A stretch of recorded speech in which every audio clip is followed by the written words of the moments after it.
ঘুম থেকে উঠে কে কারা কারা 1 ঘন্টা ধরে বসে বসে ব্রাশ করতে ভালোবাসো আমাকে কমেন্ট করবে। আমার তো খুব ভালো লাগে, মানে ঘুম থেকে উঠে আমার ব্রাশ করতে প্রায় 15 থেকে 20 মিনিট টাইম লাগে। ঘুম থেকে উঠে মানে আমার বসে বসে ব্রাশ করতে ভালো লাগে, এতে মানে ব্রাশ করার সঙ্গে সঙ্গে ঘুমটাও ভেঙে যায়।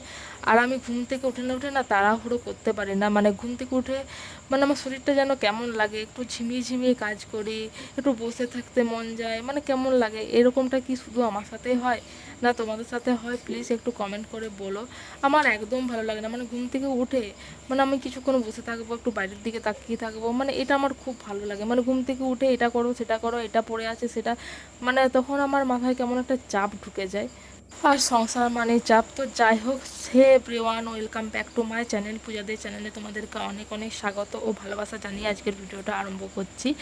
তো এখন বাজছে তোমার ওই 6:30টার মতন, আমি ঘুম থেকে উঠেছি। আমার মেয়ে এখনও ওর বাবার সাথে ঘুমোচ্ছে, এবার ওকে তুলবো। আর এদিকে কিন্তু বাসি ঘরের সব কাজ হয়ে গেছে।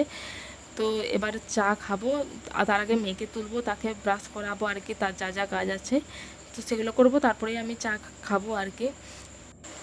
আর আমার আবার কি বলো না, ব্রাশ করতে করতেও টাইম লাগে। আর বেশ সকালবেলার চাটাও আমি আবার বসে বসে খেতে পছন্দ করি, মানে সকালবেলাটা আমার না কেমন একটা আলসা আমি ধরে যায়। তারপর সকালটা একটু বেলা হোক, তারপর থেকে আমি পুরো একবারে ঝড়ের গতিতে কাজ করব। কিন্তু সকালটা আমার কেমন লাগে, ব্রাশ করবো এতক্ষণ ধরে, তারপরে চা খাবো এতক্ষণ ধরে, একটু ফোন ঘাঁটতে ঘাঁটতে চা খেতে মন যায়। আমার কোনো কাজ মানে কেউ বলতে পারবে না আমি অনেক লেটে কাজ করি, কি আমার কাজ করতে অনেকক্ষণ টাইম লাগে আর কি, কেউ বলতে পারবে না এখানে। আমি সব কিছুই তাড়াতাড়ি করি, আমার কাজ বাজ সাথ, স্নান করা, কাচা, খাওয়া, যে আমি বসে বসে খাই কেউ বলতে পারবে না, আমার সবটাই তাড়াতাড়ি। কিন্তু সকালবেলায় উঠে মানে আমার একটু তখন একটু কেমন লাগে, একটু মনে হয় বসে থাকি, চাটা খাই একটু বসে বসে, একটু মানে প্রাকৃতিক দৃশ্য দেখে, মানে এগুলো আমার খুব ভালো লাগে আর কি। তো যাই হোক, তোমার সাথে কথা বলতে বলতে মেয়েকেও তুলে ফেলেছি। আর মেয়েকেও একটু আদর করতে হয় ঘুম থেকে উঠে, আর এটা আমার মনে হয় করা দরকার। সব মায়েদেরই উচিত মেয়ে ঘুম থেকে, মেয়ে বা ছেলে মানে বাচ্চাদের আর কি, বাচ্চা যে যার বাচ্চাকে ঘুম থেকে উঠে তাকে একটু যত্ন সহকারে যত্ন করো, তাকে একটু ভালোবাসো, তার সাথে একটু টাইম কাটো আর কি। সারাদিন তো মার তো খাবেই, সেটা জানা কথা, মার খাবে। মানে মায়ের কাছে কেউ যে মার না খাওয়া খুবই কম, খুবই কম। সব মার কাছে বাচ্চারা মার খায়, আবার মায়ের কাছে ভালোবাসাও খায়, এটাই হচ্ছে মানে নিয়ম আর কি। এই নিয়মের বিরুদ্ধে কেউ যায় না।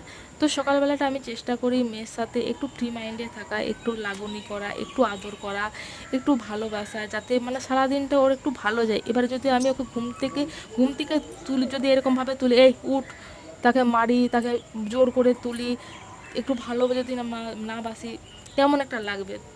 নিজেদের কথা হলেই ভাবো না, যে আমাদেরকেও যদি ওরকমভাবে তোলা হয় তখন কেমন লাগবে। তো সেরকম ওই জন্য আমি চেষ্টা করি যে মেয়েকে সকালবেলা একটু আদর দেওয়া, একটু ভালোবাসা দেওয়া।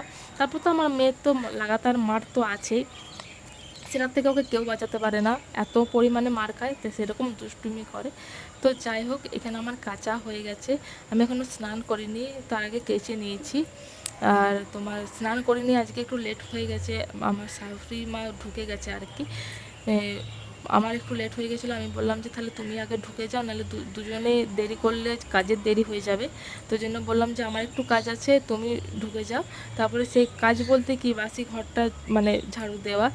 আমি চা খেলাম তখনকে, আর আমার শাশুড়ি মা তো জানো অনেক তাড়াতাড়ি ওঠে, তার জন্য ওর মানে মায়ের অনেক তাড়াতাড়ি কাজ হয়ে যায়। তো স্নান করার জন্যই বসে থাকে। এবার আমি দেরিতে উঠি, মানে তোমার ঘরটা ঝাড় দেবো, মেয়েকে খাওয়াবো, এই জন্য আমার এই কাজগুলো করতে ওটা লেট হয়ে যায়। আর আজকে আরও বেশি লেট হয়ে গেছে, ওই জন্য মাকে বললাম যে আমার এই ঝাড়ফাট মানে দিতে আর করতে, তুমি ঢুকে যাও, স্নান করে নাও, তারপরে আমি ঢুকবো। তো আমার তাড়াতাড়ি হয়ে গেল আর কি। তো মা এখনও বেরোয়নি, স্নান করবে, সেও ধরো তার জামা কাপড় কাচবে আর করবে, তো একটু তো দেরি হবেই। ওই জন্য আমি বাইরের যে আমাদের যে বাসন ধোয়ার যে বাথরুমটা আছে, তো সেখানেই কেচে নিলাম। তারপরে যে মেলতে এসেছি, মায়ের হয়ে গেছে, মা বেরিয়ে গেছে মনে হয়, গলা পাচ্ছি নিচ থেকে। আমাকে ডাকছে মনে হয় যে আমি বেরিয়ে গেছি বলে। এবার আমি ঢুকবো, মেলা হয়েও গেছে।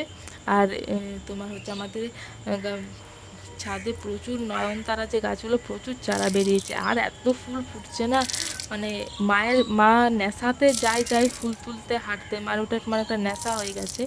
কিন্তু যদি না তুলতে যায়, এত ফুল আমাদের বাড়িতেই ফোটে, মানে ছাদে ঠাকুর ওতেই ঢাকা হয়ে যায় আর যাবে আর কি। তো প্রচুর ফুল ফোটে, আর বর্ষাতে আরও চারা বেরিয়েছে। ছোট ছোট গাছগুলোতেই মানে 2-3টে করে ফুল ফুটছে, তোমাদেরকে দেখাবো দেখাবো দাঁড়াও। তো দেখো একটা ছোট্ট গাছে 2টো ফুল ফুটেছে, দেখতে কিন্তু খুবই সুন্দর লাগছে। তো এখন বাজে তোমার ওই 6:30-7টার মতন, মেঘ পরিষ্কার আছে, হালকা পরিষ্কার আছে, বৃষ্টি হয়ে যেতে পারে কোনো সময়, কোনো গ্যারান্টি নেই। অনেক দিন পর বেরিয়েছে, একটু ফুচকা খেতে যাব, ফুচকা চাউমিন এইসব খেতে যাব, ওই জন্য বেরিয়েছি। তো আমরা যেখানে যাই এক জায়গাতেই খাই, মানে অন্য অন্য, আমি বলি যে চলো একটা অন্য জায়গায় খাবো, কিন্তু সে ও আমার বর একটা দোকানেই নিয়ে যায়, আর একটা দোকানে তোমাদের বারবার ভিডিও করব না। তো এখানেই ভিডিওটা এন্ড করছি, ভালো লাগলে অবশ্যই লাইক কমেন্ট শেয়ার করে দিও।